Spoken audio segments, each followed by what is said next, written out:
علامہ اقبال مرحوم ہے علامہ انور شاہ کاشمیر رحمۃ اللہ علیہ بڑی ہستی گزری آکڑا. یہ تو ایک مرتبہ علامہ اقبال مرحوم ان کے دل میں قادیانیوں کے بارے میں کچھ نرم گوشہ آ گیا.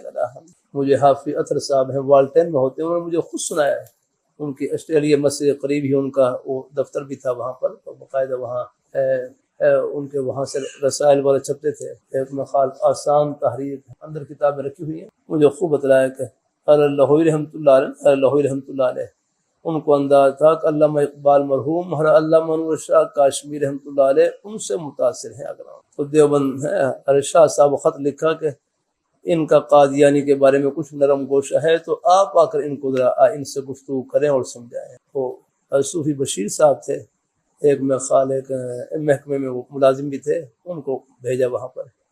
تو ارشاد صاحب نے اسی رکے کے پیچھے ہی جواب لکھا، اور پھر ارشاد صاحب تشریف لائے یہاں آسٹریلیا مسجد قریب میں وہ دفتر ہے، وہاں پر علامہ اقبال مرحوم سے گفتگو کی اور آدھا گھنٹہ تقریباً گفتگو کی. گفتگو کرنے کے بعد جب باہر نکلے اور وہاں پریس کانفرنس کی، علامہ اقبال مرحوم کو شاہ صدر ہو گیا اور آ کر پریس کانفرنس میں صاف کہا کہ یہ قادیانی اسلام اور ملک دونوں کا غدار ہے. یہ حضور کی ختم نبوت کے باغی اور دشمن ہے. جو حضور کے نہیں وہ ہمارے کیسے ہو سکتے ہیں؟